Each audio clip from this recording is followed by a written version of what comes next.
যে কোরআন মাজিদের তাজিম করার জন্য আল্লাহর ওলি হয়ে গেছে। আপনারা জানেন বেশার হাফিজ, হে তরুণ যুবকেরা, বসরার বিখ্যাত মাতাল নাম হলো বেশার হাফিজ। মদ না খেলে তার দিন চলে না, মস্ত বড় মাতাল। হে তরুণ যুবকেরা, হে আমার বন্ধুরা, আমার আল্লাহ মদকে হারাম করেছেন, নেশাকে আমার আল্লাহ হারাম করেছেন। দয়ার নবী নেশা সম্পর্কে হাদিসের মধ্যে জানিয়েছেন। হে তরুণ যুবকেরা, হে আমার বন্ধুরা, আল্লাহর নবী বলেন কুল্লু মুশরিক কুল্লু ভাই আমার প্রত্যেক নেশা হলো হারাম, কুল্লু মুশকিরিন হারাম, প্রত্যেক নেশা হলো হারাম। আমার আপনার নবী বলেন। হে তরুণ যুবকেরা, আমার আল্লাহ কোরআন মাজিদের মধ্যে জানিয়ে দেন ইন্নামাল খামরু ওয়াল মাইসিরু ওয়াল আনসাবু ওয়াল আজলামু রিজসুম মিন আমালিশ শাইতান। হে তরুণ যুবকেরা, আমার আল্লাহ বলেন মদ হলো, মদ খাওয়া হলো শয়তানি কাজ, জুয়া খেলা হলো শয়তানি কাজ। এগুলো সব আমার আল্লাহ সুদকে হারাম করেছেন, মদকে হারাম করেছেন, জুয়াকে হারাম করেছেন। ভাই আমার তরুণ যুবকেরা, এইভাবে আমার আল্লাহ নির্দিষ্ট করে দিয়েছেন কোরআন মাজিদে। হে মুসলমান, মদ খাওয়া হারাম, কিন্তু মাতাল আছে না নাই? এর বড় মাতাল কিছু আছে, বলে হুজুর নেশা ছাড়তে পারেন।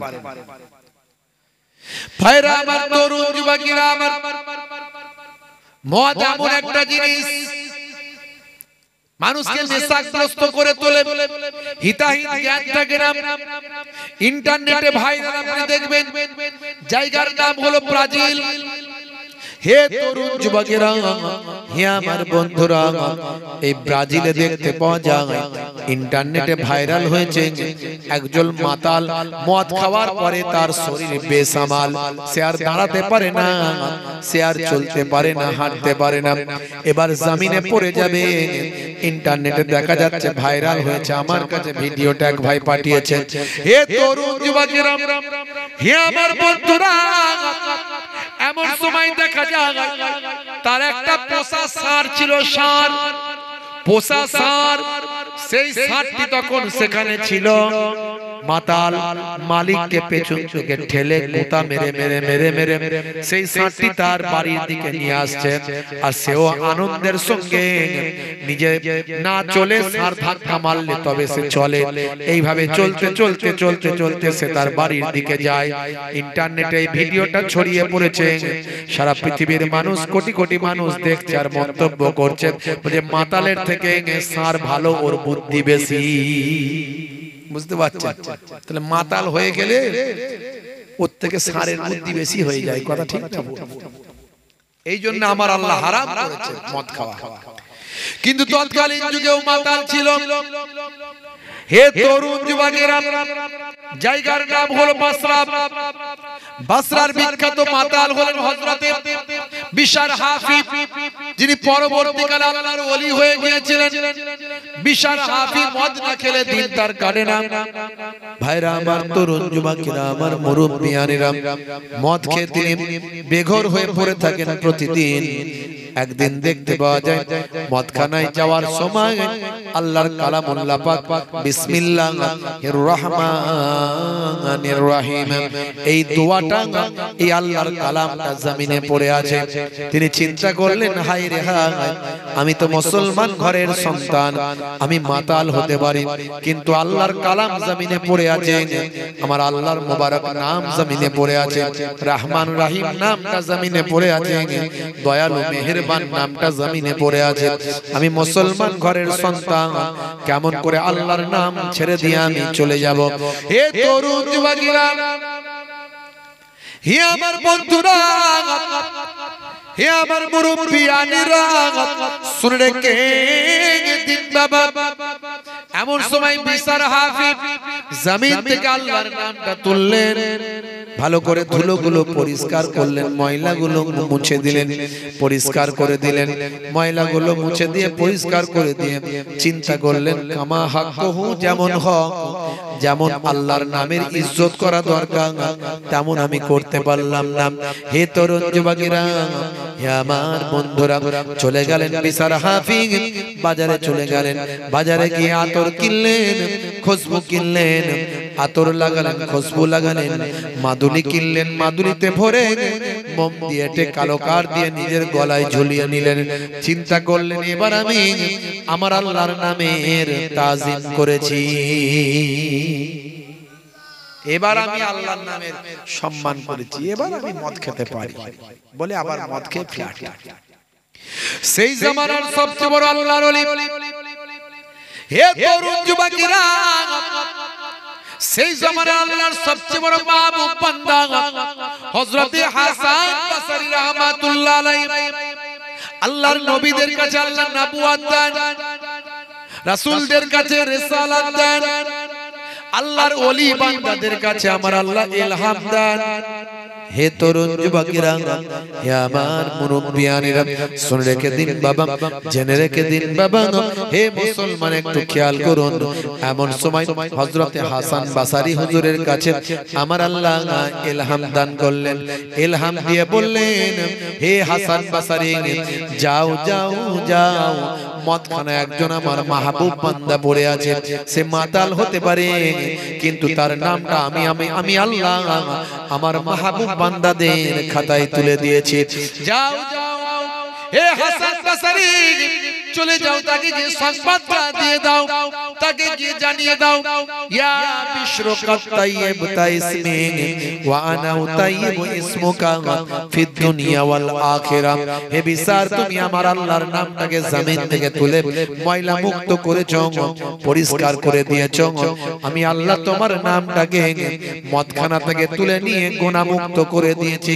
তুমি আমার আল্লাহ তাআলার নামটাকে জমিন থেকে তুলে ধুলো মুক্ত করে আতর লাগিয়েছো, খুশবু লাগিয়েছো। আমি আল্লাহ তোমার নামটাকে মদখানা থেকে তুলে নিয়ে আল্লাহ আতর লাগিয়ে খুশবু লাগিয়ে উম্মতে মুহাম্মাদের নাকে নাকে পৌঁছে দিয়েছি। তুমি আমার আল্লাহ তাআলার নামটাকে জমিন থেকে তুলে নিয়ে গলায় মাদুলি করে পরে নিয়েছো।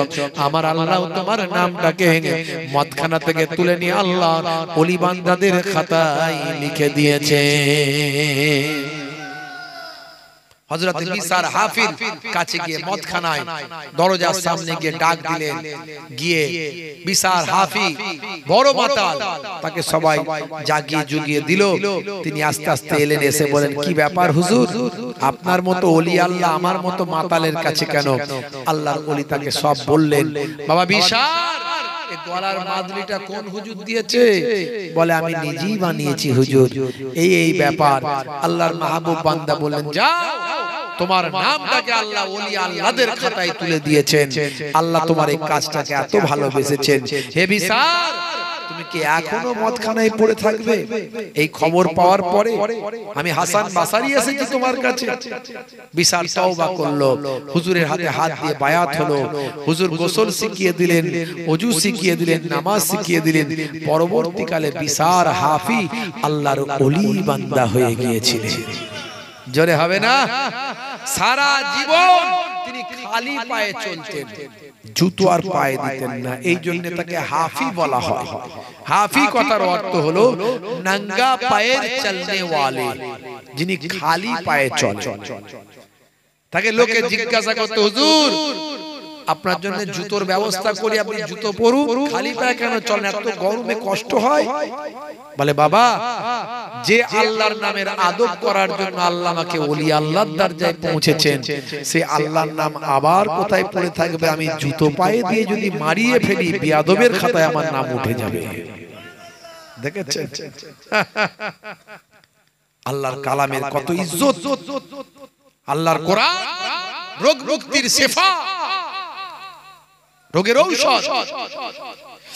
হে তরুণ যুবকেরা, হে আমার বন্ধুরা শুনে রেখে দিন বাবা, জেনে রেখে দেন। হে আমার ভাইরা মুরব্বিয়ানেরা, আল্লাহর কোরআন কেমন ভাবে রোগ মুক্তির শেফা, একটু দু একটা নমুনা দিলে আপনি বুঝতে পারবেন বাবা। সূরা নাম, সূরা নাবা, সূরা নাবা যদি আপনি পড়েন আপনি পেয়ে যাবেন বাবা। হে তরুণ যুবকেরা, হে আমার বন্ধুরা, হে আমার মুরব্বিয়ানেরা, শুনে রেখে দিন বাবা। কোরআন মাজিদ খুলুন, আপনি পাবেন। হে জওয়ান যুবকেরা, কোরআন মাজিদ আপনি সূরা নাবা খুলবেন, ৮ নাম্বার আয়াতে আপনি যাবেন। ৮ নাম্বার আয়াতে গেলে আপনি পাবেন ওয়া খালাকনাকুম আজওয়াজা ওয়া জাআলনা নাওমাকুম সুবাতা ওয়া জাআলনাল লাইলা লিবাসা ওয়া জাআলনান নাহারা মাআশা ওয়া বানাইনা ফাওকাকুম সাবআন শিদাদা। জোরে হবে না? জোরে হবে না? সূরা নাম, সূরা নাবা। হে তরুণ যুবকেরা, হে আমার বন্ধুরা, শুনে রেখে দিন বাবা, জেনে রেখে দেন। আমার আল্লাহ বললেন ওয়া খালাকনাকুম আজওয়াজা, আমি তোমাদেরকে জোড়ায় জোড়ায় সৃষ্টি করেছি। ওয়া জাআলনা নাওমাকুম সুবাতা, আমি তোমাদের জন্য নিদ্রাকে আরামের বানিয়ে দিয়েছি। ওয়া জাআলনাল লাইলা লিবাসা, আমি আল্লাহ তোমাদের জন্য রাতকে পোশাক বানিয়েছি। রাতটাকে তোমাদের জন্য আল্লাহ বলেন আমি পোশাক বানিয়েছি। এই পোশাক শরীরকে ঢেকে রেখেছে, আর রাতটাকে এমন ভাবে তুমি রাত্রে থাকো রাত যেন তোমাকে ঢেকে রাখে, তার মানে অন্ধকারে থাকো। আমার আপনার নবী আরো সুন্দর করে ক্লিয়ার করে দিলেন। এই জন্যই বলি কোরআনের ব্যাখ্যা হলো হাদিস। হে তরুণ যুবকেরা, হে আমার বন্ধুরা, সহিহুল বুখারী শরীফ বা আমার 5624 নম্বর হাদিস, আল্লাহর নবী বলেন, হযরতে জাবের থেকে বর্ণিত, আন জাবেরিন আন্না রাসূলুল্লাহ সাল্লাল্লাহু আলাইহি ওয়াসাল্লাম قال আতফিউল মাসাবিহা ইযা রাকাতুম।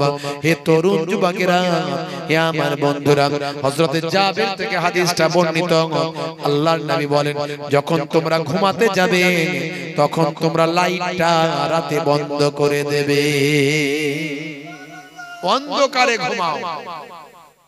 কিন্তু মুসলমানের ছেলে অন্ধকারে থাকতে পারে না।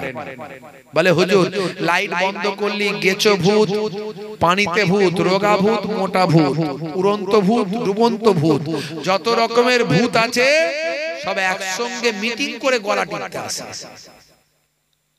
কি করব হুজুর, ভয়ে অস্থির, তাই লাইট টিউবলাইট জ্বালিয়ে দিয়ে ঘুমাই। বুঝতে পারছেন? তো কেন ভূতেরা আসবে না? ভূত বলে তো কিছু নাই, জিন আছে। জিন জিন কি বলছে? ভূত। তো কেন আসবে না জিন? পেচ্ছাপ করে পানি নেয় না, পবিত্র থাকে না, মুখ থেকে খিস্তি খেচুড়ি সব সময় বেরোচ্ছে, গাল বন্ধ চলছে মুখ থেকে, নামাজ পড়ে না, রাসূলের সুন্নত মানে না। তো ভূত তো জিন তো এমনি ভয় দেখাতে আসবে, ধরতে আসবে। আজকালকার পোলা দেখো সঠিক পথে চলে না, পিতামাতা গুরুজনের কথা তারা শোনে না। চুলগুলো ছোট ছোট, প্যান্ট শার্ট আটো সাটো, সুজোড়া পায়ে দিয়ে, পেছনে ব্যাগ নিয়ে, লাল লাল জুতো পায়ে, চোখে কালো চশমা, দুই চোখ মেলে খোঁজে বেদের মেয়ে জোসনা, গায়ে হাতে ট্যাটু আঁকা, হেঁটে চলে আঁকা বাঁকা। কাছে গেলে দেখা যায় সুস্থ ছেলে না, কাছে গেলে দেখা যায় সুস্থ ছেলে না। তিরঙ্গার দুর্গন্ধে টেকা যায় না, তিরঙ্গার দুর্গন্ধে টেকা যায় না। আজকালকার পোলা দেখো সঠিক পথে চলে না, পিতামাতা গুরুজনের কথা তারা শোনে না। মাথার এদিকটা চেচে ফাঁকা, ওদিকটা ফাঁকা, এদিক থেকে চুল নিয়ে এসে পেছনে করেছে খোপা। হ্যাঁ, এদিক থেকে চুল নিয়ে এসে পেছনে করেছে খোপা। বুঝতে পারছেন? কিরে ভাই, ওই যে শাহরুখ খানের নিউ ভার্সন তাই। বুঝতে পারছেন ভাইরা আমার? তাতে আবার কালারিং করেছে, কালারিং। কাকাতুয়ার মাথায় ঝুটি, ফ্যাক্সিয়ালি পালায় ছুটি, গরু বাছুর দাঁড়িয়ে আছে, ঘুঘু পাখি ডাকছে গাছে। বুঝতে পারছেন? মুসলমানের ছেলে হাই রে হাই, স্কিন টাইট গেঞ্জি, জিন্সের প্যান্ট, তিন জায়গায় ছেঁড়া। হ্যাঁ, কি হলো? সলেমান খানের ভক্ত। বিয়ের আগে কি প্রেম রে ভাই, এদিকে প্রেম করে, ওদিকে প্রেম করে, সেদিকে প্রেম করে, মাথা খারাপ। হাত কেটে ফাঁকা, আই লাভ ইউ, তোমার জন্য জীবন দেব, রেল লাইনে মাথা দেব, হ্যাঁ বিষ খেয়ে মরে যাবো। সর্বনাশ। বাপ বলে ছেলেটাকে বাঁচারে ভাই, ধরে বেঁধে বিয়েটা দে। কোন রকমের বিয়ে শাদী দেয়া হলো। বিয়ে 2-3 বছর যেতে না যেতেই সব ভালোবাসা জানালা দিয়ে বেরিয়ে গেল, দরজা দিয়ে যত ঝগড়া অশান্তি মারপিট সব ঢুকে গেল। রাত্রে 9টা বাজলে 10টা বাজলে স্বামী স্ত্রী তো ঢিসুম ঢাসাম 224-40 চলছে।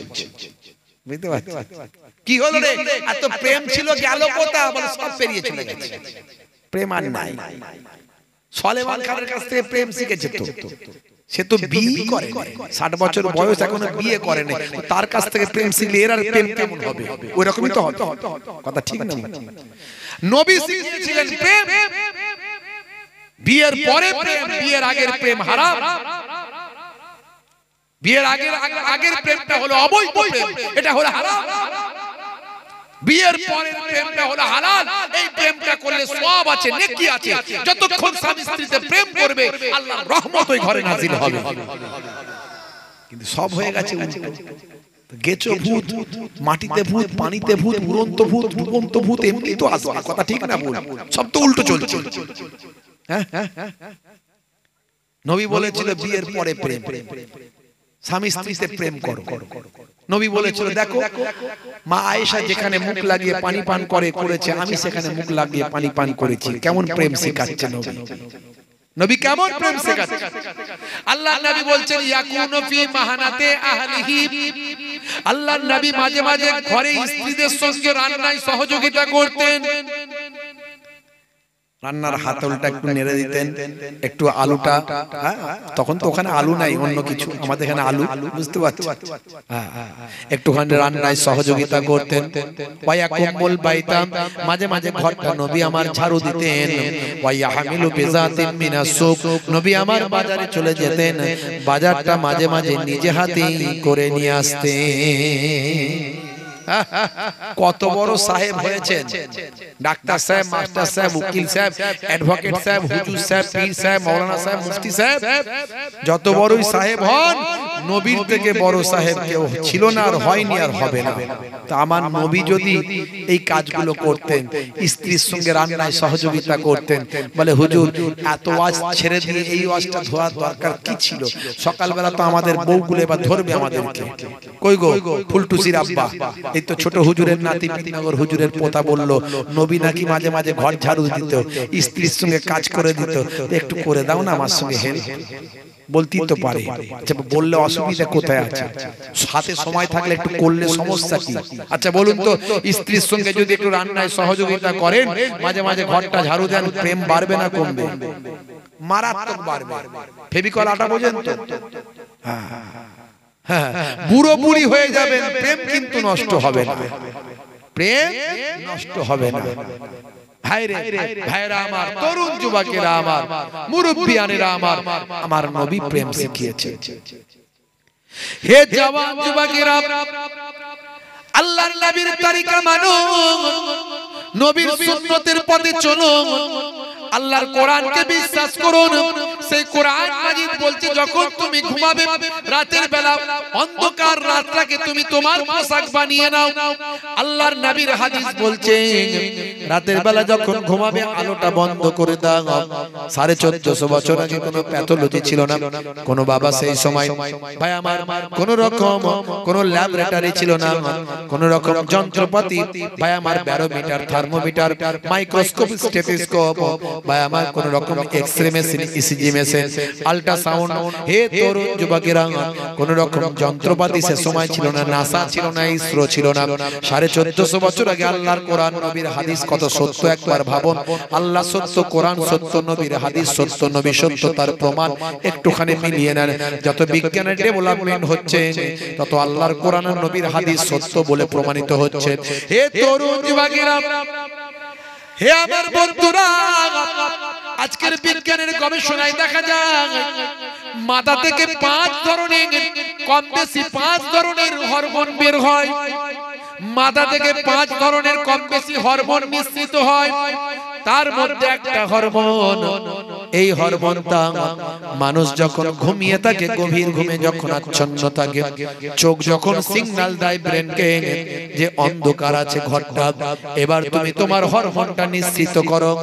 যখন অন্ধকারের ভিতর গভীর ঘুমে মানুষটি ঘুমিয়ে থাকে, অন্তত ঘুমের 2 ঘন্টা পর, স্বাস্থ্য বিশেষজ্ঞরা বলছেন অন্তত ঘুমের 2 ঘন্টা পর, ভাই আমার মানুষ যখন গভীর ঘুমে আচ্ছন্ন থাকে আর ব্রেন যখন, ভাই আমার চোখ যখন সিগন্যাল দিয়ে ব্রেনকে বলে ঘরটা অন্ধকার আছে, ঘরটা অন্ধকার আছে, সেই সময় এই অন্ধকার থাকা অবস্থায়, গভীর ঘুমে আচ্ছন্ন অবস্থায় মাথার পেছন সাইড থেকে এক ধরনের হরমোন নিঃসৃত হয়। এই হরমোনটার নাম, ভাই আমার স্বাস্থ্য বিশেষজ্ঞরা বলেন এই হরমোনটা হলো মেলাটোনিন হরমোন। হে তরুণ যুবকেরা, হে আমার বন্ধুরা, এই মেলাটোনিন হরমোন মাথার পেছন সাইড থেকে বের হয়ে রক্তের সঙ্গে মিশে যায়। রক্তের সঙ্গে মিশে গিয়ে এই মেলাটোনিন হরমোনটা, ভাই আমার কি কাজ করে শোনেন। আমাদের শরীরের যে সমস্ত জীবাণু, ভাই আমার ক্যান্সারের জীবাণু তৈরি হয়, সেই ক্যান্সারের জীবাণুগুলোকে এই মেলাটোনিন হরমোন রক্তের সঙ্গে গিয়ে, ভাই আমার ক্যান্সারের জীবাণু থেকে শরীরকে প্রোটেক্ট করে, বাঁচিয়ে দেয়। 1450 বছর আগে আল্লাহ বললেন রাতকে পোশাক বানিয়ে দাও। নবী বললেন যখন ঘুমাতে যাবে লাইটটা বন্ধ করে দাও। আজকের দিনে সব বিজ্ঞানের বাস্তবতায় প্রমাণিত। এরকম উদাহরণ আমি অনেক দিয়েছি। ইন্টারনেট সার্চ করবেন, 20-25 হাজার বক্তব্য আছে, আমি সব বলার চেষ্টা করেছি। এমনকি দাড়ি রাখলে তার মধ্যে কি সায়েন্স আছে সেটাও বলেছি, গবেষণা হয়েছে, বানানো কথা বলছি না আমি। হে তরুণ যুবকেরা, 1 লক্ষ বা 2 লক্ষ 24,000 পয়গম্বরের সুন্নত হলো মুখের দাড়ি। বর্তমান সময়ে দাড়ি হলো ফ্যাশন, দাড়ি হলো মুখের সৌন্দর্য। এখন যারা দাড়ি রাখছে দেখবেন সমস্ত ধর্মের মানুষ, মুসলমানরা দাড়ি রাখে, হিন্দু ভাইরা দাড়ি রাখে, খ্রিস্টান জৈন বৌদ্ধ দাড়ি রাখে। দাড়ি এখন মানুষের মুখের সৌন্দর্য হয়ে গিয়েছে। ভাইরা আমার, হে তরুণ যুবকেরা, দাড়ি রেখেছে বিরাট কোহলি, দাড়ি রেখেছে হরভজন সিং, দাড়ি রেখেছে লিওনেল মেসি, দাড়ি রেখেছে বাবা পৃথিবী বিখ্যাত বিখ্যাত খেলোয়াড় প্লেয়ার। সুন্নতি দাড়ি রেখেছে হাসিম আমলা, সুন্নতি দাড়ি রেখেছে মঈন আলী খান, সুন্নতি দাড়ি রেখেছে সাইদ আনোয়ার, সুন্নতি দাঁড়িয়ে রেখেছে ইউসুফ ইউহানা, সুন্নতি দাঁড়িয়ে রেখেছে আমাদের দেশের বলিউডের বিখ্যাত ফিল্ম স্টার মিস্টার রকি, আসল নাম হলো আসিফ খান, সুন্নতি দাঁড়িয়ে রেখেছে। হে তরুণ যুবকেরা, দাঁড়িয়ে এখন ফ্যাশন, দাঁড়িয়ে এখন মুখের সৌন্দর্য। ভারতের প্রাক্তন প্রাইম মিনিস্টার মুখের দাড়ি ছিল, বর্তমান প্রাইম মিনিস্টারের মুখের দাড়ি আছে। হে তরুণ যুবকেরা, এই দাড়ি নিয়ে গবেষণা হলো আমার কোথায়? অস্ট্রেলিয়া, জায়গার নাম হলো ব্রিসবেন। ব্রিসবেনের ভাই আমার বিখ্যাত ইউনিভার্সিটি, ইউনিভার্সিটি অফ কুইন্সল্যান্ড। এই কুইন্সল্যান্ডের ইউনিভার্সিটি, ভাই আমার ইউনিভার্সিটি অফ কুইন্সল্যান্ডের ভাই আমার দাড়ি নিয়ে গবেষণা করা হলো। 2 জন বিখ্যাত গবেষক ইউনিভার্সিটি অফ কুইন্সল্যান্ডে ভাই আমার ল্যাবরেটরিতে দাড়ি নিয়ে গবেষণা করলেন। তারা গবেষণা করে প্রতিবেদন পেশ করলেন। তারা বললেন মুখের দাড়ি রাখলে সূর্য থেকে একটা অতি বেগুনি রশ্মি পৃথিবীর জমিনে নেমে আসে। সূর্য থেকে অতি বেগুনি রশ্মিটা যেটা মানুষের শরীরে স্কিনে ব্যাড ইফেক্ট তৈরি করে। যাদের মুখ ভর্তি দাড়ি থাকে তাদের দাড়ির কারণে মুখের সৌন্দর্য, মুখের স্কিনকে সূর্যের অতি বেগুনি রশ্মি থেকে মুখের সৌন্দর্য, মুখের স্কিনকে দাড়িটা বাঁচাতে সাহায্য করে। শুধু তাই নয়, স্কিনের ডাক্তারদের জিজ্ঞাসা করবেন, দাড়ি রাখার উপকারিতা তারা বলতে পারবেন। এবং আই স্পেশালিস্ট, এখানে কিছু এমন নার্ভ আছে, নিউরো আছে, যেগুলো আমাদের চোখের সঙ্গে সম্পর্ক, বারবার সেখানে ব্লেড আর ওই খুর লাগালে আমাদের এখানে সবচেয়ে স্কিনটা হলো পাতলা, যেটা আমাদের নার্ভের সঙ্গে খুব অল্প একটুতেই নার্ভ পাওয়া যায়। বায়ামাসের নার্ভের সমস্যা হতে পারে, চোখের সমস্যা হতে পারে। তাই দাড়ি রাখলে চোখের উপকার, স্কিনের উপকার এবং স্বাস্থ্যের জন্য উপকার। অতি বেগুনি রশ্মি থেকে দাঁড়িয়ে আপনাকে আমাকে প্রোটেক্ট করছে। জোরে বলুন সুবহানাল্লাহ। 1450 বছর আগে আল্লাহ এবং রাসূল যা বলেছেন, আজকের যুগে বিজ্ঞান আর বাস্তবতায় প্রমাণিত হয়েছে। কত উদাহরণ দেব আমি আপনাদের কাছে, এরকম অনেক উদাহরণ আমি দিয়েছি। বেশি লম্বা চওড়া বলবো না। এই দুনিয়া হলো পান্থশালা, এই দুনিয়া হলো প্রতীক্ষালয়। হে দুনিয়া তরুণ যুবকেরা, দুনিয়ার মোহে আল্লাহ ভুলে যাবেন না, দুনিয়ার মোহে নবী ভুলে যাবেন না। আমার আল্লাহ কোরআন মাজিদে বললেন, ইয়া আইয়ুহাল্লাযীনা আমানু লা তুলহিকুম আমওয়ালুকুম ওয়ালা আওলাদুকুম আন যিকরিল্লাহ ওয়া মান ইয়াফআল যালিকা ফাউলাইকা হুমুল খাসিরুন। হে তরুণ যুবকেরা, হে আমার বন্ধুরা, হে আমার মুরব্বিয়ানেরা, হে বিশ্বাসী বান্দারা, আল্লাহ বললেন, হে বিশ্বাসী বান্দারা, তোমরা যেন তোমাদের সন্তান, তোমাদের মাল মাতা, তোমাদের সম্পদ পেয়ে আল্লাহকে যেন ভুলে না যাও, আল্লাহর ইবাদতটা যেন ভুলে না যাও। আল্লাহর ইবাদতটা যদি তোমরা ভুলে যাও, আমি আল্লাহ বলি পরিণামে তোমরা ক্ষতিগ্রস্ত হবে। খুব সাবধান, ক্ষতিগ্রস্ত থেকে যদি বাঁচতে চাও তাহলে আল্লাহর ইবাদতে মশগুল হয়ে যাও। হে তরুণ যুবকের একটা উদাহরণ দেব। এই দুনিয়া হলো পান্থশালা, এই দুনিয়া হলো প্রতীক্ষালয়। হযরতে ভাই আমার দোস্ত আমার হযরত ঈসা রূহুল্লাহ তিনি সফরে বেরিয়েছেন, ভ্রমণে যাবেন। এমন সময় গ্রামের একজন মানুষ এসে বলে, হুজুর আপনার সঙ্গে সফরে যাওয়ার বড় ইচ্ছা, আমাকে একটু সফরে নিয়ে চলুন, ভ্রমণে নিয়ে চলুন। হযরত ঈসা রূহুল্লাহ বললেন, বাবা আমার সঙ্গে গেলে তো তুমি চলতে পারবে না, তুমি তো বাবা দুনিয়াদার মানুষ, তোমার সঙ্গে আমার মত মিলবে না, আমার কাজ তোমার ভালো লাগবে না। বাবা ছেলে তুমি আমার সঙ্গে টিকতে পারবে না, আমার সঙ্গে তুমি যেও না, তুমি যেও না বাবা, যেও না। কিন্তু মানুষটি বলল, হুজুর বেয়াদবি নেবেন না, আমি আপনার সঙ্গে অ্যাডজাস্ট করে নেব, আপনার সঙ্গে চলবো, যাব এবং আপনার কাছ থেকে ভালো ভালো জিনিস আমি শিখতে পারবো, এই জন্য আপনি আমাকে সফরে নিয়ে চলুন। আল্লাহর মাহবুব বান্দা দেখলেন নাচর বান্দা নিয়ে যাওয়া ছাড়া কোনো উপায় নাই। হযরত ঈসা রূহুল্লাহ বললেন, তবে চলো বাবা, শোনো তোমাকে আমি তোমার কাছে 3টে রুটি রাখতে দিলাম, এই যে 3টে রুটি আমার সঙ্গে আছে, এই রুটিগুলো তোমার গচ্ছিতে দিলাম। একটা হলো তোমার ক্ষুধা লাগলে খাবে, একটা হলো আমার ক্ষুধা লাগলে আমাকে দেবে, আর একটা তোমার কাছে থাকবে, পরে ক্ষুধা লাগলে আমরা ভাগ করে খাবো, মনে থাকবে? বলে হ্যাঁ। হে তরুণ যুবকেরা, হে আমার বন্ধুরা, হে আমার মুরব্বিয়ানেরা, বেশ কিছু দূর যাওয়ার পর হুজুর বললেন, বাবা বড় ক্ষুধা লেগেছে, এখন ক্ষুধা লেগেছে, তুমি একটা খেয়ে নাও আর আমারটা আমাকে দাও। হে তরুণ যুবকেরা, আর একটা তোমার কাছে রেখে দাও। হুজুর বললেন, বাবা ছেলে তুমি একটা খাও, আমাকে দাও। হুজুর নিজে একটা খেলেন আর তাকে বললেন, তুমি একটা খেয়ে নাও। ভাই আমার দুজনে দুটো খাওয়া হলো, আর একটা হুজুর বললেন, এটা তোমার কাছে রেখে দাও, যখন ক্ষুধা লাগবে আবার আমরা ভাগ করে খাবো। আবার বহুদূর চলতে লাগলেন, পথে ওই মানুষটা চিন্তা করলেন, হুজুর তো আল্লাহর নবী, আল্লাহর পয়গম্বর, তো হুজুরকে ক্ষুধা লাগলে আল্লাহ খাওয়াবেন, আমাকে ক্ষুধা লাগলে কে খাওয়াবে? এই যে হুজুর বললেন একটা রেখে দাও, হাফ তুমি খাবে আর হাফ আমি খাবো, এই হাফ খেয়ে খেয়ে আমার পেট ভরে না, না ভরবে না। তাই সে চিন্তা করলো এই রুটিটাকে গায়েব করে দিতে হবে, হুজুরকে বললে হবে না আমার কাছে আছে। হুজুর যখন জিজ্ঞাসা করবেন তখন বলবো, হুজুর জানি না সেটা কোথায় চলে গেছে, হয়তো রুটিটা পড়ে গেছে, এই বলে রুটিটা লুকিয়ে রেখে দেব, আর ক্ষুধা লাগলে আমি একাই রুটিটা খেয়ে নেব। ফের বহুদূর যাওয়ার পরে হুজুর বললেন কই বাবা ফের তো ক্ষুধা লেগেছে বাবা ওই রুটিটা বের করো হাফ তুমি খাওয়ার হাফ আমি খাই বলছে হুজুর রুটি নাই বলে কোথায় বলে কোথায় কি হয়ে গেছে বুঝতে পারছি না গায়েব হয়ে গেছে হুজুর গায়েব হয়ে গেছে পড়ে পড়ে গেছে হয়তো তাই নাকি বাবা এটা হতে পারে রুটি নাই তোমার কাছে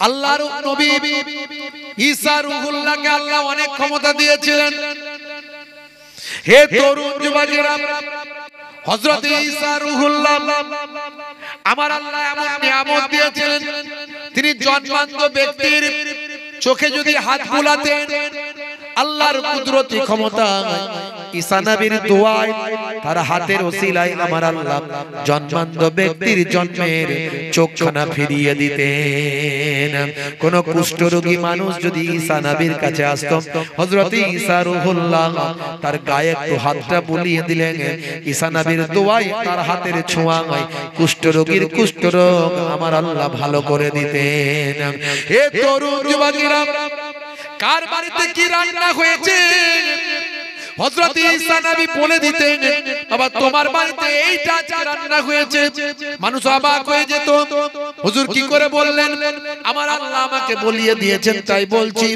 এইভাবে হুজুর দ্বীনের দিকে ইসলামের দিকে আল্লাহর পথে মানুষকে আহ্বান করতেন শুধু তাই নয় হযরত ঈসা রূহুল্লাহ মাটি দিয়ে যদি একটা পাখি বানাতেন পাখি বানানোর পরে হযরত ঈসা রূহুল্লাহ মাটির পাখিটাকে বলতেন হে পাখি তোমার ভিতরে আমি রূহ দিয়ে দিলাম যাও এবার তুমি উড়ে চলে যাও হযরত ঈসা নবীর দোয়াতে মাটির তৈরি পাখি জিন্দা জীবিত হয়ে রূহ নিয়ে উড়ে চলে যেত হে তরুণ যুবকেরা হে আমার বন্ধুরা হযরত ঈসা রূহুল্লাহকে আমার আল্লাহ এমন মর্যাদা দিয়েছিলেন যদি কোন মৃতর কাছে গিয়ে হযরত হাড়-হাড্ডির সামনে মৃতর সামনে কোন কঙ্কালের সামনে পুরানো কবরের সামনে যদি একবার গিয়ে বলতেন আল্লাহর ইসমে আযম পড়ে বলতেন এই মুর্দা জিন্দা হো যা বলার সঙ্গে সঙ্গে ঈসা নবীর দোয়াতে মৃত মুর্দা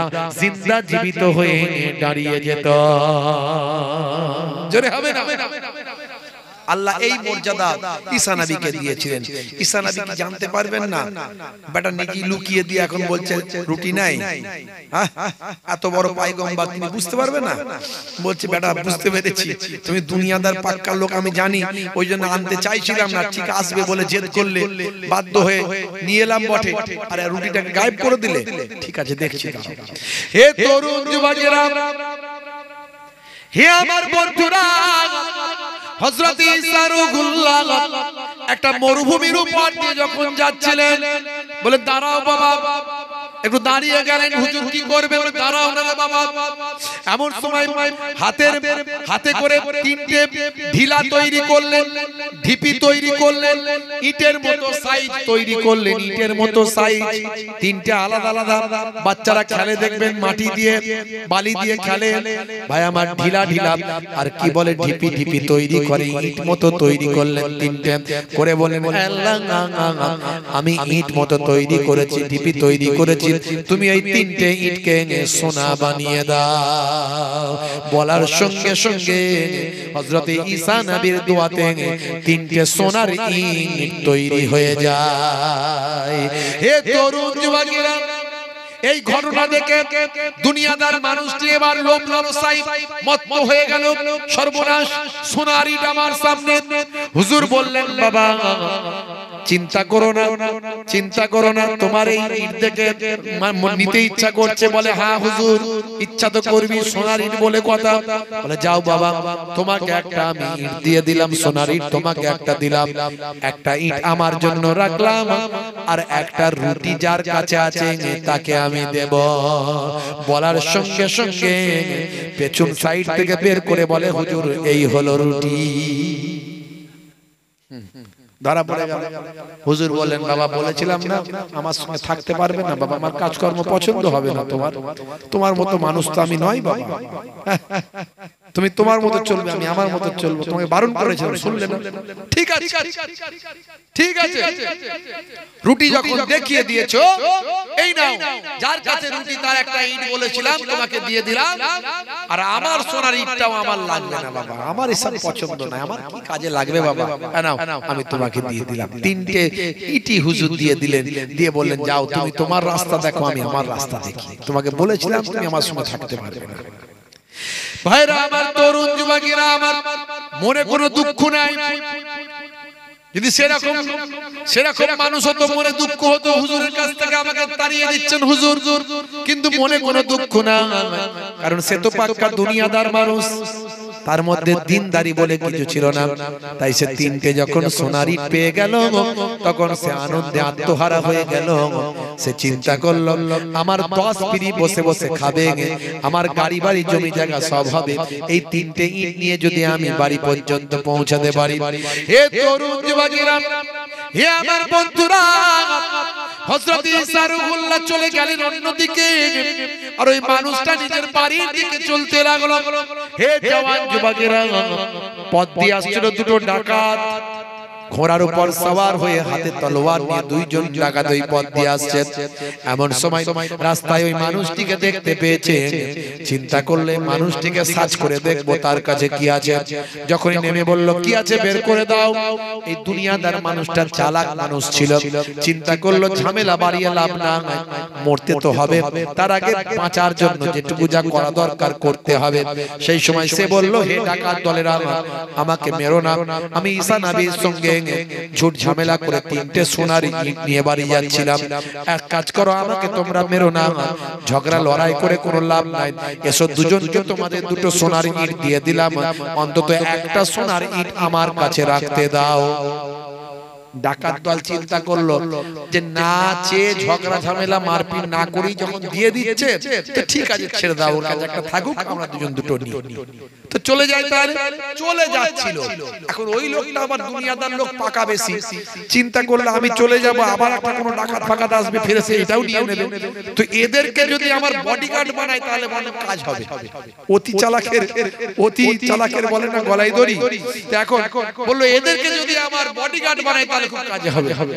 বলে কোন দিকে যাবে, বলে ওই দিকে, বলে ওদিকে কি একটু নিয়ে যাবে, ওই মার্কেট পর্যন্ত কি পৌঁছে দেবে, বলে অসুবিধা নাই, এসো পেছনে বসো। ঘোড়ায় বসে গেল। হে তরুণ যুবকেরা, এখন দুই বন্ধু চিন্তা করলো দুই ডাকাত, আমরা তো ডাকাত, আমাদের জানে দয়া মায়া করলে তো হবে না, একটা সোনার ইট আমরা ছেড়ে কেন দিয়ে চলে যাচ্ছি, বরং ওটাকেও যদি আমরা নিতে পারি তাহলে আমাদের আরো হাফ করে বেড়ে যাবে, দেড়খানা করে আমাদের সোনার ইট হয়ে যাবে। বুঝতে পারলে? হে তরুণ যুবকেরা, হে আমার বন্ধুরা, বেশ কিছু দূর যাবার পরে তাদের তিনজনকে ক্ষুধা লেগেছে। এদিকে দুনিয়াদার মানুষটি চিন্তা করলো, হায় রে হায়, আমি নবীর সঙ্গে বেয়াদবি করে তিনটে সোনার ইট পেলাম, আর এই ফকটিয়ায় ডাকাতগুলো আমার সঙ্গে দু নম্বরি করে দুটো নিয়ে নিল, এখন আমি একটা সোনার ইট নিয়ে বাড়ির দিকে যাচ্ছি, যে কোনো মূল্যে এদের কাছ থেকে আরো দুটো সোনার ইট আমাকে আদায় করে নিতে হবে।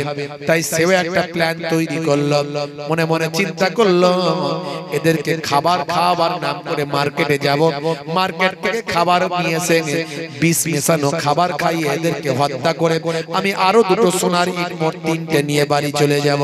হে তরুণ যুবকেরা, এমন সময় বলল, ভাইরা তোমরা একটু জঙ্গলে দাঁড়াও, ওই সামনে মার্কেট আছে বলে আমি জানি, মার্কেট থেকে কিছু খাবার নিয়ে আসি, বড় ক্ষুধা লেগেছে, আমিও খাবো, তোমাদের জন্য নিয়ে আসি। এমন সময় ওই দুনিয়াদার মানুষটি মার্কেটে গেল খাবার আনার জন্য, খাবারে বিষ মাখিয়ে খাবারটা নিয়ে আসলো, আর এদিকে এই দুইজন ডাকাত তৎক্ষণাৎ প্ল্যান করে নিল, ও যখন খাবারটা নিয়ে ফিরবে ওকে তলোয়ার মেরে দুখানা করে দেব, ওর ইটটাও আমরা নিয়ে দেড়খানা করে ভাগ করে নেব। এই প্ল্যান নিয়ে এরাও জঙ্গলের ভিতর দাঁড়িয়ে রইল। সবই মিলে গেল বাবা। হে তরুণ যুবকেরা, যখন ওই ব্যক্তি খাবারটা নিয়ে যখন ফিরে আসলো, এই ডাকাতগুলো তাকে দুখানা করে দিল তলোয়ার মেরে, দুখানা দু টুকরো করে দিয়ে চিন্তা করলো বেটা মারা গেছে, আমাদের দেড়খানা করে ইটগুলো হয়ে গেছে, এসো দুই ভাই মিলে আমরা খাবারটা খেয়ে নিই। বিষ মাখানো খাবার খেয়ে এরাও পটল ডাঙায় চলে গেল। তিনটে ডেড বডি তিন দিকে পড়ে রইল, তিনটে সোনার ইট তাদের সামনে পড়ে রইল। দেখেছেন? এর নাম দুনিয়া। ফেরেশতা জিবরাইল আলাইহিস সালাম সেই পথ দিয়ে এসে ঈসা রূহুল্লাহকে বললেন, হে নবী ঈসা, আপনার লোকটা কোথায়? বলে ওই চলে গেছে। বলে সে তো আর চলে যায়নি হুজুর, সে সোনার ইট নিয়ে মোড়ে পড়ে আছে, তার সঙ্গে দুটো ডাকাত দলও পড়ে আছে। হুজুর আফসোস করে বলেন, আহারে এর নাম দুনিয়া। মানুষ দুনিয়া দুনিয়া করে জীবন চলে যাবে, আল্লাহর পথ থেকে তারা ফিরে আসবে না, আল্লাহর পথ থেকে দূরে সরে যাবে, দুনিয়া দুনিয়া করে পেরেশান হয়ে যাবে, দুনিয়ার মাল সম্পদ দুনিয়াতেই রয়ে যাবে, দুনিয়ার মানুষ আর দুনিয়াতে থাকবে না।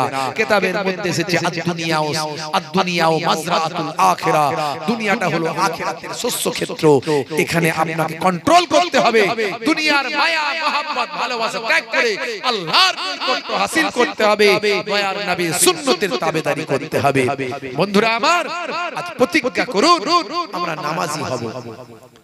আজ প্রতিজ্ঞা করুন আমরা নামাজি হয়ে যাব, রাসূলের সুন্নত ওয়ালা হয়ে যাব। সবচেয়ে বড় ইবাদত হলো নামাজ, সেই নামাজ ছেড়ে দেবেন না। আফজালুল ইবাদাতি ইবাদাতুস সালাত, আফজাল ইবাদত হলো নামাজ। ওয়া আকিমুস সালাত, কোরআন মাজিদে আল্লাহ 82 বার নামাজের কথা বলেছেন। যদি ইচ্ছাকৃতভাবে কোন ব্যক্তি নামাজ ছেড়ে দেয়, ইচ্ছাকৃতভাবে নামাজ ছেড়ে দিলে তার শাস্তি হবে 14টা, তার মধ্যে দুনিয়াতে হবে 5টা, দুনিয়াতে হবে 5টা। ওই ব্যক্তির চেহারায় নেককারের জ্যোতি থাকবে না। এক নাম্বার হলো ইচ্ছাকৃতভাবে নামাজ ছেড়ে দিলেন, ওই ব্যক্তির চেহারায় নেককারের নেক মানুষের জ্যোতি থাকবে না। 2 নাম্বার হলো তার রুজি রুটিতে কোনো বরকত হবে না। 3 নাম্বার হলো ওই ব্যক্তি যে বেনামাজি ব্যক্তি, সেই ব্যক্তির কোনো ভালো কাজের সওয়াব পাবে না। 4 নাম্বার হলো যখন তার সে তার নিজের জন্য কোনো দোয়া চাইবে, সেই দোয়াটাও আল্লাহর দরবারে কবুল হবে না। আর 5 নাম্বার হলো কোন নেক বান্দা যদি বেনামাজি মানুষের জন্য দোয়া চায়, সেই দোয়াটাও কাজে লাগবে না। 14টা শাস্তি হবে বেনামাজি বান্দা, দুনিয়াতে 5টা। অনেকে বলে হুজুর দোয়া করবেন, এইজন্য যারা অরিজিনাল হুজুর তারা বলে বাবা নামাজ পড়ো তো বাবা। হ্যাঁ হুজুর নামাজ পড়ো, তার দোয়া কাজে লাগবে। আর নামাজ যদি না পড়ো, কোন আল্লাহর ওলির দোয়া কাজে লাগবে না।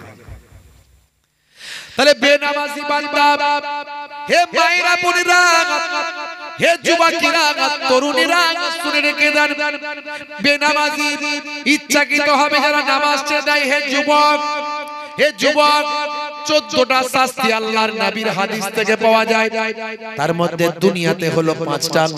1 নাম্বার বললাম বেনামাজির চেহারায় কোনো নেককারের জ্যোতি থাকবে না। 2 নাম্বার হলো বেনামাজি কোনো কাজের সওয়াব পাবে না। 3 নাম্বার নেক কাজের সওয়াব পাবে না, ভালো কাজ করলে তার নেকি হবে না।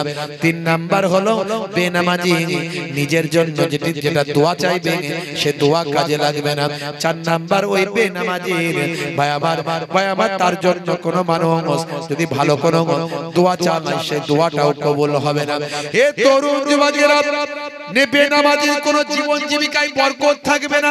এটা হলো এই 5টা হলো দুনিয়াতে। আর 3টে হলো মৃত্যুর সময়। মৃত্যুটা হবে 1 নাম্বার জিল্লাতের সঙ্গে বেইজ্জতির সঙ্গে মওত হবে। 2 নাম্বার হলো মৃত্যুর সময় প্রচন্ড ক্ষুধার্ত অবস্থায় মারা যাবে। মৃত্যুর সময় 3 নাম্বার হলো প্রচন্ড পিপাসা অবস্থায় মারা যাবে। এই 3টে হবে মৃত্যুর সময়কার শাস্তি। আর ভাই আমার কবরে গেলে 3টে শাস্তি হবে। 1 নাম্বার হলো কবরের মাটিটা বড় সংকীর্ণ হয়ে যাবে, এদিককার মাটি ওদিককার মাটির সঙ্গে এসে বেনামাজি বান্দাকে আটার মতো পিসাই করে ফেলবে, পিষে ফেলবে, আবার গোটা করবে, আবার পিষে ফেলবে, আবার গোটা করবে। এইভাবে 1 নাম্বার শাস্তি। 2 নাম্বার হলো বেনামাজির কবরটা আগুনের কুণ্ডুতে পরিণত হবে। হে তরুণ যুবকেরা, 3 নাম্বার কবরের শাস্তি হবে সুজা আকরা নামে একটা ভয়ঙ্কর সাপ আল্লাহ বেনামাজি বান্দার কবরে নিয়োগ করবে। যে সাপটা দুনিয়ার জমিনে একবার যদি নিঃশ্বাস ফেলতো কিয়ামত পর্যন্ত সেই জায়গায় ঘাস তৈরি হতো না। এই তিনটে শাস্তি ভাই আমার ওই সাপটা তাকে দংশন করবে, করতে থাকবে, এইভাবে কষ্টের মধ্যে তার আর কবরে কাটবে। এই তিনটে শাস্তি তার আর কবরে শুরু হবে। অনেকে বলে হুজুর কবরে তো কই শাস্তি টাস্তি শুনতে পাই না, আমরা কবরের ধারে যাই, বল ফল পোড়াতে যাই, মাঝে মাঝে ভাঙা কবরে পড়ে যাই, বল কুড়িয়ে নিয়ে আসি, কই কিছুই তো আওয়াজ টাওয়াজ পাই না। আচ্ছা ভাই, স্বপ্নের মধ্যে দেখবেন অনেকে স্বপ্নের মধ্যে পুড়ে যাচ্ছে, ডুবে যাচ্ছে, মার খাচ্ছে, হ্যাঁ অ্যাক্সিডেন্ট হচ্ছে।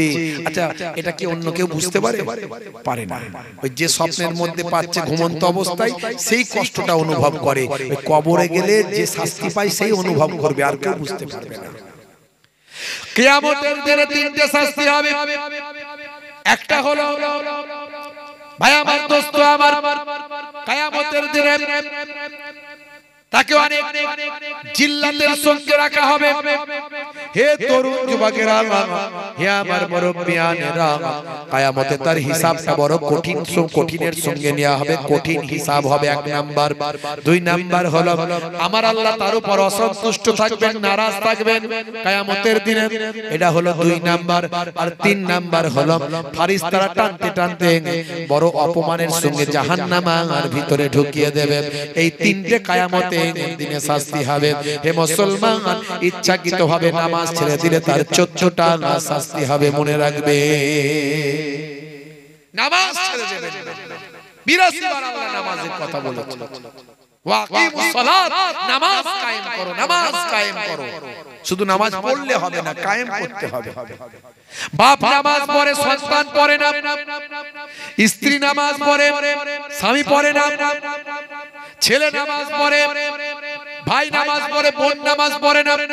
হে তরুণ যুবকেরা, ওয়াকিমুস সালাত মানে নামাজ কায়েম করো, তার মানে নিজে পড়ো, অন্যকে পড়াও, এর নাম কায়েম করা। শুধু নিজে পড়লেই বাঁচবেন না, আপনি পড়ছেন, আপনার স্ত্রী নামাজ পড়ছে না, আপনাকে আল্লাহ ছাড়বে না। আপনি নামাজ পড়ছেন, আপনার সন্তান পড়ছে না, এর জন্য আপনাকে কৈফিয়ত দিতে হবে, আল্লাহ ছাড়বেন না। এই জন্য আল্লাহ বলছেন নামাজ কায়েম করো, অর্থাৎ নিজে পড়ো, নিজের পরিবারকে পড়া। বুঝতে পারছেন ভাইরা আমার, তরুণ যুবকেরা আমার, ইয়া আইয়ুহাল্লাযীনা আমানু কু আনফুসাকুম ওয়া আহলিকুম নারা, নিজে বাঁচো, নিজের পরিবারকে বাঁচাও জাহান্নামের আগুন থেকে। আকুদুহান নাস ওয়াল হিজারা, যে জাহান্নামের জ্বালানি হবে মানুষ আর পাথর। জ্বালানি কাটটা হবে কি?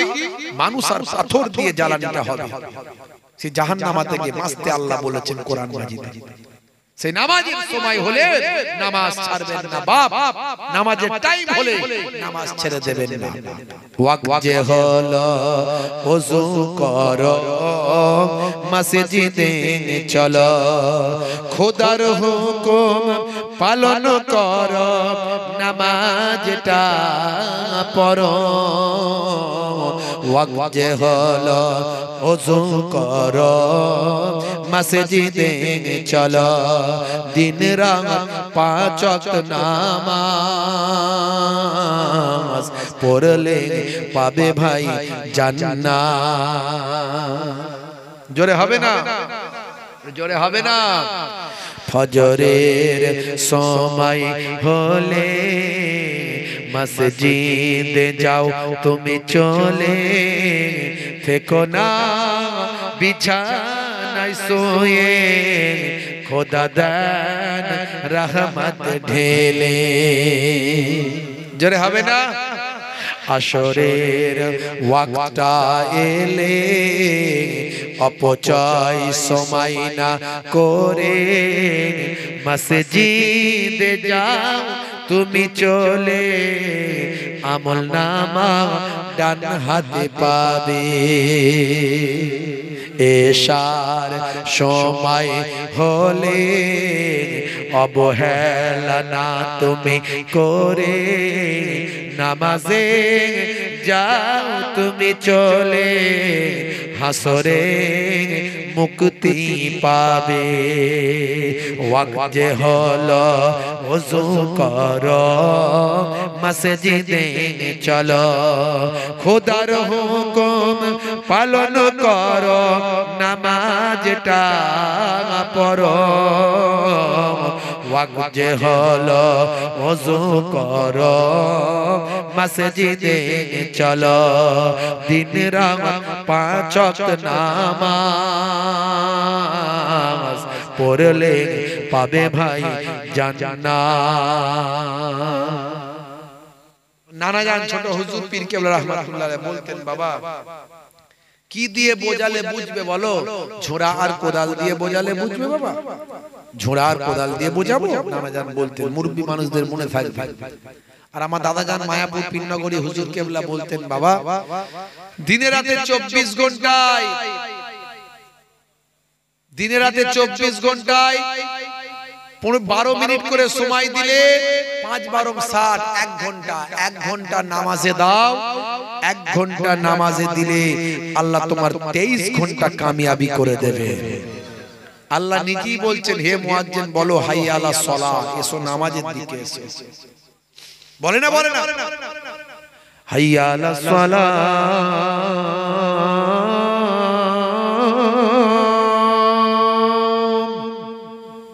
এসো নামাজের দিকে এসো। এলে কি হবে? মুয়াজ্জিনকে আল্লাহ বলছে বলে দাও কি হবে। মুয়াজ্জিন আবার বলছে হাইয়া আলাল ফালাহ,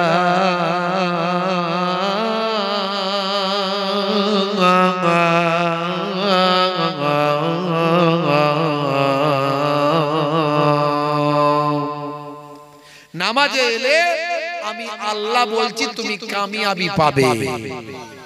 কামিয়াবি যদি পেতে চাও নামাজে এসে সিজদায় হাজিরা দাও। কামিয়াবি যদি পেতে চাও নামাজে এসে ইমামের সঙ্গে দাঁড়িয়ে যাও। কল্যাণ যদি পেতে চাও নামাজে এসে সিজদায় পড়ে যাও। যদি চাকরি বাকরিতে উন্নতি পেতে চাও, কারবারে যদি লাভবান হতে চাও, নামাজে এসে সিজদায় আমি আল্লাহকে জানাও। সবের তো একটা সেন্টার আছে নাকি, জায়গা আছে। ডাক্তার দেখাতে গেলে ডাক্তারের চেম্বারে যেতে হয়, অ্যাডভোকেটের সঙ্গে কথা বলতে গেলে তার চেম্বারে যেতে হয়, পুলিশের সঙ্গে কথা বলতে গেলে থানায় যেতে হয়। তো আল্লাহর কাছে কিছু জানাবেন তার জন্য নামাজে সিজদায় গিয়ে কেঁদে কেঁদে বলতে হয়। 1 সপ্তাহ জানান, কোনটা আল্লাহ কবুল করবেন আমরা জানি না। আমরা তো এমনি আর্টিফিশিয়ালি সবকিছু করি না, লোক দেখানো আমাদের বেশি হয়ে যায়। অন্তর থেকে যখনই হয়ে যাবে আল্লাহর আরো সে কবুল হয়ে যায়। বুঝতে পারছেন ভাইরা আমার, তরুণ যুবকেরা আমার, আজকের মাহফিলে এত কথা বললাম, দুটো জিনিস নিয়ে যান। একটা হলো নামাজ, একটা হলো মুখের দাড়ি। কবে মারা যাবেন কোনো গ্যারান্টি নাই। এখনো অনেকে দাড়ি রাখে না। কেউ বলে বুড়ো হলে রাখবো, কেউ বুড়ো হয়ে গেছে তাও এখন 60 বছর ওয়াজ শুনছে তবু দাড়ি রাখার গুরুত্ব বোঝে না। আজ মারা যাবে, আজ মারা গেলে কাল 2 দিন 3 দিন পরে খবর থাকবে না। এই কয়েকদিন আগে আপনাদের এই বসিরহাট এলাকায় প্রোগ্রাম করলাম, বললাম হুজুর ইয়ং ছেলে 2টো বাচ্চা, হঠাৎ করে একটা অ্যাক্সিডেন্ট হলো, 5-6 দিন পরে এই জলসার আগের দিনে মারা গেছে। হুজুর দোয়া করবে। কখন কে মারা যাবে কোনো গ্যারান্টি নেই বাপ। আজ মারা গেলে কাল 2 দিন হয়ে যাবে। আল্লাহ যেন হায়াত বাড়ায় তার জন্য নামাজের পানিতে দোয়া চাইতে হবে। সিজদায় গিয়ে বলতে হবে আল্লাহ তুমি আমার হায়াত দারাজ করে দাও, আমার স্ত্রীর হায়াত দারাজ করে দাও, আমার ছেলে মেয়ের হায়াত দারাজ করে দাও, বাবা মায়ের হায়াত দারাজ করে দাও। আল্লাহ আপনার দোয়াকে কবুল করে নিয়ে আপনার তাকদীরকে পাল্টে দিতে পারে। আর তাকদীরু লা ইয়ারুদ্দু ইল্লা বিদুয়া, তাকদীর পরিবর্তন হয় না হলে দোয়ার দ্বারাই পাল্টে যেতে পারে। আপনার হায়াত বেড়ে যেতে পারে। আর আপনি মারা গেলে আজ বেঁচে আছেন কাল চলে গেলেন, 3 দিন পরে কেউ খেয়াল রাখবে না, কেউ খবর নেবে না। কবরে যাওয়ার পরে আপনাকে অ্যানসার উত্তর দিতে হবে। মুনকার নাকির ফেরেশতা যখন বলবে মান রব্বুকা, দেখতে পাবে মুখে দাড়ির দেখা, হতে পারে ওই দাড়িটা হবে নাজাতের জারিয়া, যদিও এটা হয় সুন্নাত বলে রাখা। লোক দেখানো নয়, ফ্যাশনদারি নয়, সৌন্দর্যের জন্য নয়, সুন্নাত বলে রাখুন। অটোমেটিক সৌন্দর্য হয়ে যাবে, অটোমেটিক ফ্যাশন হবে, কারণ দাড়ি এখন ফ্যাশন হচ্ছে। কিন্তু আপনি সুন্নত বলে রাখুন, দেখবেন এই সুন্নত হিসাবে যদি রেখে থাকেন আপনার অন্তর থেকে ওই দাড়িটা নাজাতের জারিয়া হতে পারে।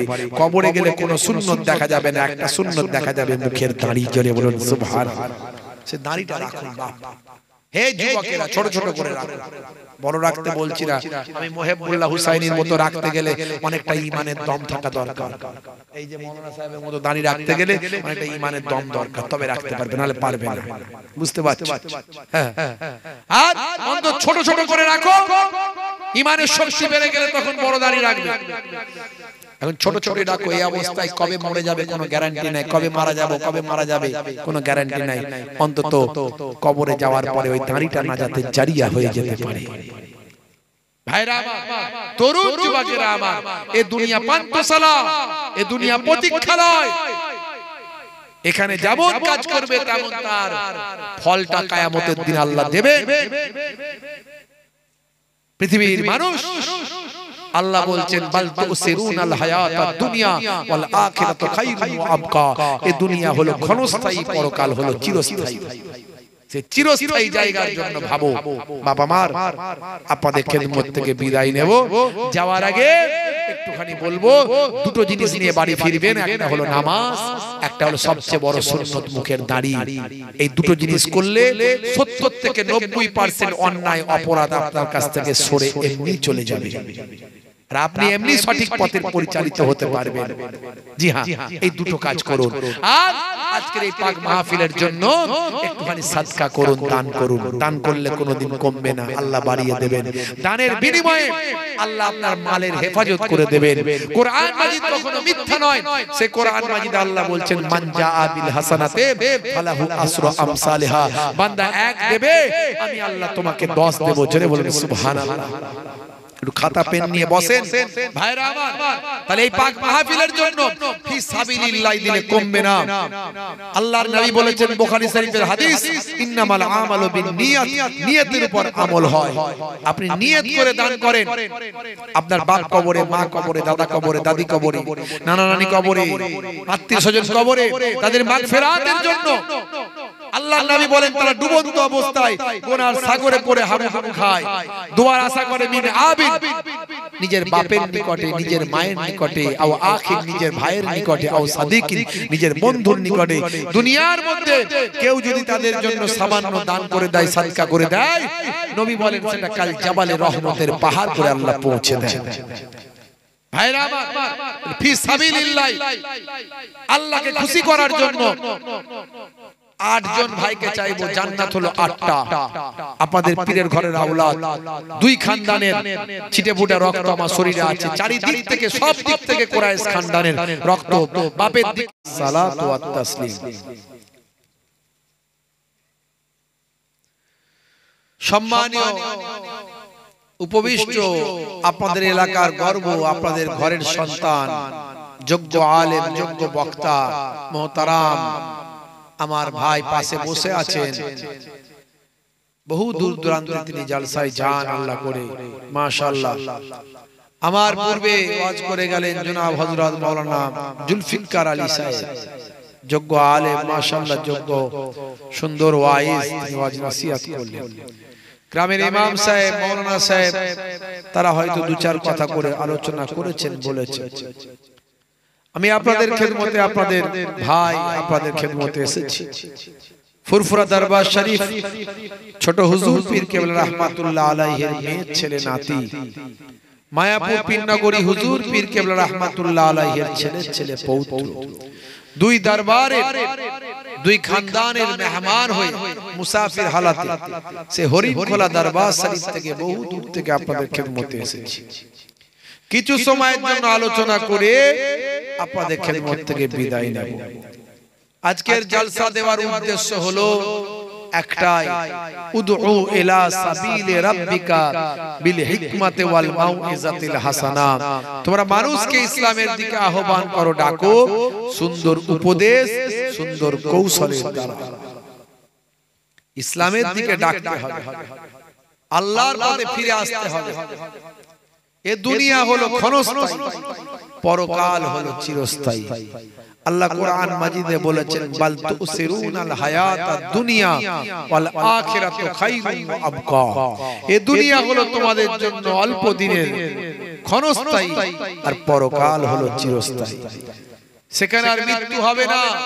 কাইফা তাকফুরুন, তোমরা কেমন করে কুফরি করো বিল্লাহি, আল্লাহর সাথে। ওয়া কুনতুম আমওয়াতান, তোমরা ছিলে মৃত। এই পৃথিবীতে আসার আগে মাতৃগর্ভে আমরা মৃত ছিলাম। মাতৃগর্ভে যখন আল্লাহ আপনারা আমার শরীরকে জিসমকে দান করলেন, কিন্তু জিসমটা তৈরি হলো, কিন্তু মৃত অবস্থায় পড়েছিলাম। আমার আল্লাহ কুদরতি ক্ষমতায় ফেরেশতা পাঠিয়ে রূহটা দিয়ে আপনারা আমার শরীরে আত্মা পৌঁছে দিয়ে সেই শরীরকে জিন্দা জীবিত করেছিলেন। তোমরা ছিলে মৃত, ফাআহিয়াকুম, আমি তোমাদের জীবন দান করেছি। এই যে আমরা বেঁচে আছি, সুম্মা ইউমিতুকুম, আবার মওত আল্লাহ দেবেন, সুম্মা ইউহয়িকুম, মৃত্যুর পর আবার কিয়ামতের আগে আমাদেরকে জীবিত করা হবে, সুম্মা ইলাইহি তুরজাউন, তোমাদেরকে আমি আল্লাহ আমার কাছে ফিরে আসতে হবে। তাহলে আল্লাহ রাব্বুল আলামিন আমাদেরকে মানুষ হিসাবে সৃষ্টি করেছেন, করে আল্লাহ রাব্বুল আলামিন বলেছেন বান্দা তোমরা ফি সাবিলিল্লাহ, আমি আল্লাহর রাস্তায় চলে এসো। এইজন্য আমরা 5 ওয়াক্ত প্রত্যেকটা নামাজে দোয়া চাই, সূরা ফাতিহা পড়ি না?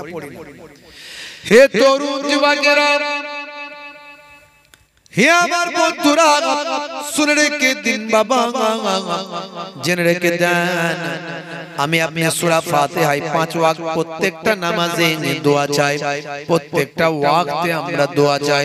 সূরা ফাতিহা হলো উম্মুল কোরআন, কোরআনের মা, সমস্ত সূরার মা হলো সূরা ফাতিহা। হে তরুণ যুবকেরা, সূরা ফাতিহার থেকে বড় দোয়া আর কিছু নাই। হে জওয়ান যুবকেরা,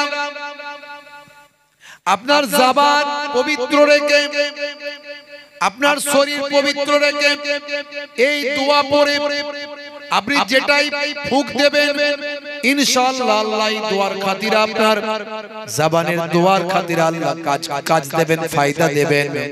হে তরুণ যুবকেরা, সাহাবায়ে কেরামরা তৎকালীন যুগে এই দোয়া পড়ে যা ফুঁক দিয়েছেন, সেই বিমারি থেকে, সেই অসুস্থতা থেকে দোয়ার ওসিলায়, তেলাওয়াতের ওসিলায় আল্লাহ কবুল করে নিয়েছে। ভাইরা আমার, তরুণ যুবকেরা আমার, সেই যে দোয়া আজ আলেম ওলামারা দোয়া পড়ে ফুঁক দেন, ওলি আউলিয়ারা ফুঁক দেন, বড় পীর সাহেব দোয়া পড়ে ফুঁক দিতেন, তাবিজ লিখে দিতেন, খাজা গরিব নওয়াজ দোয়া পড়ে ফুঁক দিতেন, তাবিজ লিখে দিতেন, মুজাদ্দিদুজ জামান পীর আবু বকর সিদ্দিক রাহমাতুল্লাহ আলাইহি দোয়া পড়ে ফুঁক দিতেন, তাবিজ লিখে দিতেন, বসিরার আল্লামা হুজুর দোয়া পড়ে ফুঁক দিতেন, তাবিজ লিখে দিতেন, আমার পীরনগরী হুজুর দোয়া পড়ে ফুঁক দিতেন, তাবিজ লিখে দিতেন, 5 হুজুর কেবলারা দোয়া পড়ে ফুঁক দিতেন, তাবিজ লিখে দিতেন। বর্তমানে কিছু মৌলবী বেরিয়েছে, বলছে তাবিজ হারাম, ওরা তাবিজকে হারাম বলছে, কিন্তু তাবিজ আর তামিমা কোনটা জানে না। তামিমা হারাম, আমার নবী সোনার জবানে জানিয়ে দিয়েছেন, মান আল্লাকা তামিমাতান ফাকাদ আশরাক, যে তামিমা টাঙালো, যে তামিমা টাঙালো, যে তামিমা গলায় বাঁধলো, হাতে বাঁধলো, সে শিরক করলো। হে তরুণ যুবকেরা, আমার বন্ধুরা, তামিমা কোনটা, তাবিজ কোনটা? তাবিজ হলো আল্লাহর কালাম, কোরআন মাজিদ থেকে লিপিবদ্ধ হয়। আল কোরআনু শিফাউন, কোরআন মাজিদ হলো রোগ আরোগ্য নিরাময় করার শিফার একটা কিতাব হলো কোরআন মাজিদ। কোরআন মাজিদকে আমার আল্লাহ কোরআনের আয়াত দ্বারা বলেছেন, কোরআনের আয়াত দ্বারা শিফা দান হয়। আমার আল্লাহ কোরআন থেকে বলেছেন, কোরআন মাজিদে লিপিবদ্ধ আছে। হে তরুণ যুবকেরা, সেই কোরআন হলো রোগ নিরাময়কারী একটা কিতাব। আবার সেখান থেকে দুয়ার দ্বারাতে রোগ নিরাময় হয়। হাদিস পাকের মধ্যেও আছে, তৎকালীন যুগের সাহাবীরা ভাই আমার সূরা ফাতিহা পড়ে ফুঁক দিয়েছেন, তৎক্ষণাৎ আমার আল্লাহ সূরা ফাতিহার ওসিলায় ওই মানুষটার রোগটাকে আমার আল্লাহ ভালো করে দিয়েছেন। সহিহ হাদিসের মধ্যে প্রমাণ পাওয়া যায়। আর তামিমা কোনগুলো? আল্লাহর কোরআন ব্যতীত যদি কোন রকম কোন আংটি দিয়ে বলে এই পাথর তোমার রোগ ভালো করবে, এই অষ্ট ধাতু তোমার রোগ ভালো করবে, এই লোহা তোমার রোগ ভালো করবে, তামা তোমার রোগ ভালো করবে, এই ধুলো তোমার রোগ ভালো করবে, এই পীরের দরবারে ধুল তোমার রোগ ভালো করবে, এই মাটি তোমার রোগ ভালো করবে, এই যে তোমার কি বলে গাছের ছাল তোমার রোগ ভালো করবে, এই রকম ধারণা যেটা করা হয় এটা হলো তামিমা। এই তামিমা যে চিন্তা করলো, তামিমা ধারণ করলো আর মনে করলো রোগ ভালো করবে এই তামিমা, এই ভাই আমার এই জাতীয় জিনিসগুলো আল্লাহর নবী বলেন সে আল্লাহর সঙ্গে শিরক করলো। তাবিজ আর তামিমা আলাদা। কিন্তু এক শ্রেণীর মূর্খ মৌলবী বেরিয়েছে যারা কিতাব না পড়ার কারণে তাবিজ আর তামিমাকে এক করে ফেলে। বুঝতে পারছেন? আল্লাহর কালামগুলো মানুষের গলা থেকে খুলে ছুঁড়ে ফেলে দেয়। এই আল্লাহর কালামকে ছুঁড়ে ফেলে দিয়ে আল্লাহর কালামকে অসম্মান করার কারণে তাদের ঈমানের খাতরা এসে যাবে, বেঈমান হয়ে যাবে।